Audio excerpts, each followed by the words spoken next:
Hi everyone, welcome back to my YouTube channel. അപ്പോൾ Sunday ആയിട്ട് എപ്പോഴും എനിക്ക് ലേസി ഡേ ആണ്, പക്ഷേ ഇന്ന് ഞാൻ പിള്ളേർക്ക് വേണ്ടി മാറ്റി വയ്ക്കാമെന്ന് വിചാരിച്ചു. അപ്പോൾ സാറിൻ്റെ സൺഡേ കിറ്റിസം എക്സാമൊക്കെ കഴിഞ്ഞിട്ട് ഞങ്ങൾ നേരെ ഔട്ടിങ്ങിന് പോയി. കാരണം പിള്ളേരുടെ അടുത്ത് ഞാൻ പറഞ്ഞിട്ടുണ്ടായിരുന്ന ഒരു സർപ്രൈസ് ആയിരുന്നു. ഫസ്റ്റ് ഓഫ് ഓൾ ജൂഡിനാണ് ഏറ്റവും വലിയ സർപ്രൈസ് കൊടുത്തത്. കാരണം അവന് ട്രെയിനും റെയിൽവേ ട്രാക്കും എന്നൊക്കെ വന്നു കഴിഞ്ഞാൽ വല്ലാത്തൊരു എക്സൈറ്റ്മെൻ്റ് ആണ്. അപ്പോൾ അങ്ങനെ പോകുന്ന വഴിക്ക് പോണ സമയത്ത് ട്രെയിനും ട്രാക്കും ഒക്കെ കാണാൻ പറ്റി. അവന് ഭയങ്കര എക്സൈറ്റ്മെൻ്റ് ആയിരുന്നു. അത് കഴിഞ്ഞിട്ട് ഞങ്ങൾ നേരെ പോയത് പാരസിലോട്ടാണ്. പക്ഷേ 2 വർഷമായിട്ട് റിനോവേഷനായിട്ട് അടച്ചിട്ടൊക്കെയാണ്. അപ്പോൾ സാറ് നേരെ നോക്കിയപ്പോൾ കല്യാൺ ഹൈപ്പർ മാർക്കറ്റ് കണ്ടു. ഞാനും ഫസ്റ്റ് ടൈമാണ്. അപ്പോൾ അവിടെ കയറി ജസ്റ്റ് അവിടത്തൊക്കെ എല്ലാ ഫ്ലോറും കയറി ഇറങ്ങി. ആ കൂടി ഞാൻ അവിടെ നിന്ന് പർച്ചേസ് ചെയ്ത കാര്യം എന്ന് പറയുന്നത് ട്രോപ്പിക്കാന ഒരു ജ്യൂസ് മാത്രമാണ്. കാരണം അതിനൊരു ഓഫർ ഉണ്ടായിരുന്നു. ഐ തിങ്ക് 125 ആയിരുന്നു അതിൻ്റെ MRP. 99 നമുക്ക് കിട്ടും. അത് മാത്രം പർച്ചേസ് ചെയ്തിട്ട് ഞങ്ങൾ നേരെ പാർക്കിലോട്ട് പോയി. പിന്നെ പിള്ളേരുടെ കളിച്ചിട്ട് നല്ല തിരക്കുമായിരുന്നു കേട്ടോ. റൗണ്ടിൽ കുറച്ച് പാർട്ടി പ്രവർത്തനത്തിൻ്റെ കുറച്ച് കാര്യങ്ങളൊക്കെ നടക്കുന്നുണ്ടായിരുന്നു. നല്ല റഷായിരുന്നു.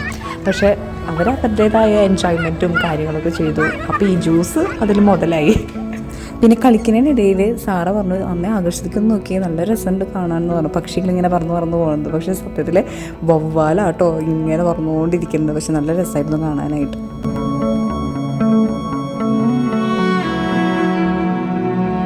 അങ്ങനെ പാർക്കിലെ എൻജോയ്മെൻറ്റും അതുപോലെ ഫുള്ള് കറങ്ങി കഴിഞ്ഞതിന് ശേഷം ഞങ്ങൾ തിരിച്ച് അതേ സെയിം റൂട്ടിൽ കൂടെയാണ് പോയത്. ആ റെയിൽവേ ട്രാക്കും കാര്യങ്ങളൊക്കെ കാണാൻ വേണ്ടിയിട്ട്. ജൂണിന് എക്സൈറ്റ്മെൻറ്റ് മാറുന്നില്ല. അവന് വീണ്ടും ആ ട്രാക്കിൽ കൂടെ നടക്കണമെന്നാണ് പറഞ്ഞത്. പിന്നെ ഏറ്റവും ലാസ്റ്റ് ഇവർക്ക് ഏറ്റവും ഇഷ്ടപ്പെട്ട പ്രിയപ്പെട്ട സ്ഥലമാണ് ഷോപ്പ മാൾ. അവിടെ പോയി. അവിടെ എന്തൊക്കെയോ കുറച്ച് പരിപാടികളും കാര്യങ്ങളൊക്കെ നടക്കുന്നുണ്ടായിരുന്നു. അതൊക്കെ കുറച്ച് നേരം കണ്ടു. അതിനുശേഷം ഞങ്ങൾ നേരെ കയറിയില്ല, അത് അപ്പം കണ്ടു കളിപ്പാട്ടങ്ങളും കാര്യങ്ങളൊക്കെ.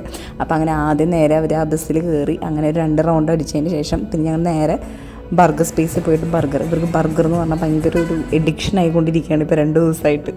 അപ്പോൾ അങ്ങനെ ബർഗർ കഴിച്ചു. ഞാൻ വിചാരിച്ചത് അവർ 2 എണ്ണം കഴിക്കില്ല എന്നാണ് വിചാരിച്ചത്. പക്ഷേ 2 ആളും ആ ഇരുന്നിരിപ്പിൽ ഫുള്ള് തീർത്തു. അങ്ങനെ നല്ല രസകരമായിരുന്നു. എന്ന് വെച്ചാൽ അവർ ഫുള്ളി എൻജോയ് ചെയ്തു. എനിക്കതായിരുന്നു ആവശ്യം ഉണ്ടായിരുന്നത്. അവർ ഫുള്ളി എൻജോയ് ചെയ്തു. അവരോട് ചോദിച്ചു ഞാൻ ഏറ്റവും ഇഷ്ടപ്പെട്ട ഇപ്പോൾ പോയതിൽ ഏറ്റവും ഇഷ്ടപ്പെട്ടത് എന്താണ് എന്നൊക്കെ പറഞ്ഞു. അവർ പറഞ്ഞു ബർഗർ ഇഷ്ടമായി, പാർക്ക് ഇഷ്ടമായി, ഷോപ്പ മാൾ ഇഷ്ടമായി എന്നൊക്കെ പറഞ്ഞു.